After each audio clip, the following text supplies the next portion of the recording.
आप सभी लोगों का मेरे YouTube चैनल पर बहुत बहुत स्वागत है।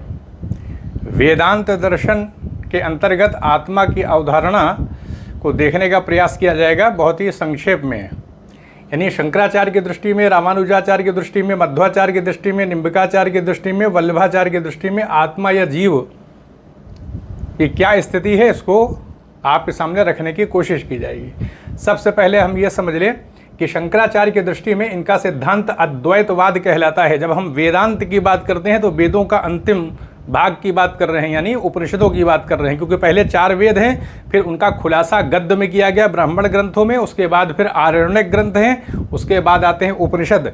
तो वेद, ब्राह्मण, आरण्यक और उपनिषद, अंत में उपनिषद आ रहे हैं, इसलिए इनको वेद का अंतिम हिस्सा यानी वेदांत कहा जाता है। 108 उपनिषद हैं। तो शंकराचार्य ने, बादरायण ने एक ब्रह्म सूत्र जो है उसकी रचना किया था। यानी पहले ऐसे विचारक थे बादरायण, जिन्होंने हम कह सकते हैं कि उपनिषदों का निचोड़ प्रस्तुत किया। 500 से ऊपर श्लोकों के अंतर्गत उन्होंने ब्रह्मसूत्र नामक ग्रंथ की रचना की। उसके बाद फिर शंकराचार्य ने उसी पे ब्रह्मसूत्र भाष्य लिखा है, फिर रामानुजाचार्य ने भी भाष्य लिखा है, मध्वाचार्य ने भी भाष्य लिखा है। उसके बाद हम कह सकते हैं कि बादरायण के इस बहुत बड़े कार्य के बाद यह श्रृंखला भाष्य लिखने की शुरू हो गई। तो अगर हम रामानुजाचार्य शंकराचार्य के हिसाब से देखें आत्मा के बारे में, तो आत्मा का मतलब यह है कि वो एकमात्र ब्रह्म की सत्ता को मानते हैं। और शंकराचार्य का जो सिद्धांत है वो अद्वैतवाद कहलाता है। अद्वैत में आ लगा हुआ है और द्वैत लगा है। द्वैत माने 2 होता है और आ लगा दे तो अद्वैत हो जाएगा, जो 2 ना हो तो एकमात्र ब्रह्म की सत्ता है, इसलिए अद्वैतवाद है। वाद में सिद्धांत आ जाता है, तो एकमात्र ब्रह्म की सत्ता है तो फिर जगत व्यवहारिक दृष्टि से सत्य हो जाएगा। और आत्मा की सत्ता क्या है? जीव जो है वो ब्रह्म ही है, आत्मा जो है ब्रह्म ही है। तो अब प्रश्न ये उठता है कि हमारा शरीर कैसे चल रहा है?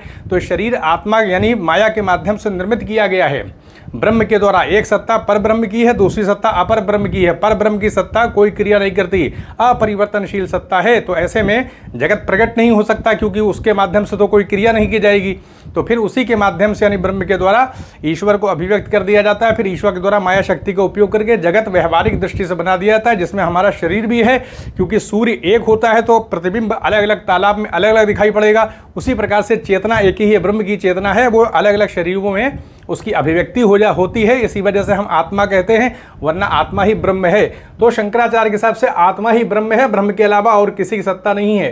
रामानुजाचार्य के हिसाब से देखें, इनका दर्शन विशिष्टाद्वैतवाद कहलाता है। इस सिद्धांत के अंतर्गत ईश्वर की भी सत्ता है, जीव की भी सत्ता है, यानी चित अचित, जीव और प्रकृति दोनों की सत्ता को स्वीकार करते हैं, विशेषण के तौर पर स्वीकार कर लेते हैं। चित यानी जीव और अचित यानी जड़ पदार्थ, इन दोनों की सत्ता ईश्वर के ऊपर आश्रित है। ये विशेषण होकर के ईश्वर के साथ रहते हैं, अपृथक सिद्धि संबंध है। चित और अचित ईश्वर से अलग नहीं हो सकते। अपृथक मतलब जो अलग ना हो, और सिद्धि संबंध यानी ऐसा संबंध है जो बिना अलग होने वाला है, अलग नहीं हो सकते। तो विशेषण के तौर पर चित और अचित की सत्ता हमेशा से स्वीकार करते हैं। हाँ, जीव जो है वो ईश्वर का अंश हो जाता है, क्योंकि वो ईश्वर के ऊपर आश्रित रहता है। अंश होते हुए भी हमेशा से है, वो अनादि है, जैसे ईश्वर की सत्ता है। तो इस प्रकार की विचारधारा रामानुजाचार्य की, इनका दर्शन विशिष्टाद्वैतवाद कहलाता है। विशिष्टाद्वैतवादी विचारक हैं, जिसमें ईश्वर की सत्ता को भी मानते हैं, जीव की सत्ता यानी आत्मा की सत्ता को भी मानते हैं, और प्रकृति यानी जड़ पदार्थों की सत्ता को भी मानते हैं, लेकिन जीव और जड़ पदार्थ को ईश्वर पर आश्रित कर देते हैं। तो ये रामानुजाचार्य का दर्शन है। तो रामानुजाचार्य के दर्शन में मानी बात है कि ईश्वर विशिष्ट हो जाएगा, उसकी शक्ति थोड़ा सा मानी बात है वो सर्वव्यापक सर्वशक्तिमान कहलाएगा। तो इसलिए वो जीव से विशिष्ट तो हो गई, उसी का तो आश्रय प्रदान कर रहा है वो, इसलिए ईश्वर की सत्ता उसमें विशिष्ट हो जाती है, इसलिए विशिष्टाद्वैतवादी दर्शन है। मध्वाचार्य का दर्शन द्वैतवाद कहलाता है, जिसके अंतर्गत जीव यानी आत्मा की जो बात कर रहे हैं उसकी सत्ता ईश्वर से अलग होती है। वो द्वैतवादी विचारक हैं, स्वतंत्र तत्व के तौर पर ईश्वर को स्वीकार करते हैं, अस्वतंत्र तत्व के तौर पर जीव और प्रकृति को स्वीकार कर लेते हैं, इसलिए द्वैतवादी दर्शन है। अब मध्वाचार्य का जो दर्शन है द्वैतवाद कहलाता है, जिसमें 2 प्रकार की सत्ताओं यानी स्वतंत्र तत्व के तौर पर ईश्वर की सत्ता और अस्वतंत्र तत्व के तौर पर जीव यानी आत्मा और प्रकृति की सत्ता को स्वीकार करते हैं। जीव की जो सत्ता है, आत्मा की जो सत्ता है, ईश्वर का अंश नहीं है मध्वाचार्य के हिसाब से। रामानुजाचार्य के हिसाब से वो अंश हो जाता है, जबकि मध्वाचार्य के हिसाब से वो अंश नहीं है, उसकी अपनी एक सत्ता है, हमेशा से सत्ता है। बस ये है कि आश्रित हो जाता है। जीव जो भी काम करेगा, आत्मा के द्वारा जो भी कार्य किया जाएगा, वो ईश्वर के द्वारा उसको शक्ति प्रदान की जाएगी मध्वाचार्य के हिसाब से। हालांकि वो उसका अंश नहीं है, लेकिन वो जो कुछ भी करेगा उसकी शक्ति सीमित होगी। मानी बात है, ईश्वर की सत्ता विशिष्ट होगी। तो मध्वाचार्य के हिसाब से ईश्वर के द्वारा शक्ति दी जाती है, जैसे एक आम का गुठली होती है आम की, उसके अंदर शक्ति होती है, लेकिन अगर उसको दबाया नहीं जाएगा तो फिर क्या होगा, वो वृक्ष नहीं होगा, अभिव्यक्ति नहीं होगी। तो इस आधार पर मध्वाचार्य जो हैं वो यानी जीव की सत्ता को, आत्मा की सत्ता को हमेशा से स्वीकार कर लेते हैं, उसका अंश नहीं बताते हैं, उसकी अपनी सत्ता है, लेकिन जीव और जो जड़ पदार्थ हैं ईश्वर पर आश्रित हो जाते हैं। अब निम्बिकाचार्य के हिसाब से आते हैं। निम्बिकाचार्य भेद को स्वीकार करते हैं। इनका दर्शन द्वैत अद्वैत को मिलाकर द्वैतवादी दार्शनिक है, जिसमें वो ये बताते हैं कि जो जीव है वो ईश्वर का अंश हो जाता है। उसके अंदर यानी जीव में, आत्मा में और ईश्वर में भेद भी रहता है और अभेद भी रहता है।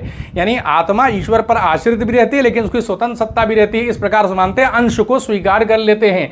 तो ये द्वैतवादी दार्शनिक हैं। ये वल्लभाचार्य के हिसाब से देखा जाए तो वल्लभाचार्य अंश स्वीकार कर लेते हैं। शुद्ध अद्वैतवाद है, जिसमें ईश्वर की ही एक सत्ता रहती है, बस जीव की सत्ता चिंगारी के तौर पर रहती है। ईश्वर के द्वारा उसको अभिव्यक्त कर दिया जाता है, ईश्वर के बाह्य स्वरूप में परिवर्तन हो जाता है और ये जगत बन जाता है। तो ये जगत ईश्वर का ही परिवर्तित रूप है, जगत वास्तविक हो जाता है। तो इस आधार पर वल्लभाचार्य के हिसाब से अंश हो जाता है। निम्बिकाचार्य के हिसाब से भी अंश रहता है, मतलब अंश का मतलब है कि आश्रित सत्ता रहती है, बस मध्वाचार्य अंश के तौर पर स्वीकार नहीं करते हैं। यहाँ पर निम्बिकाचार्य अंश तो बताते हैं, लेकिन उसकी सत्ता भी अपनी कहीं ना कहीं रहती है।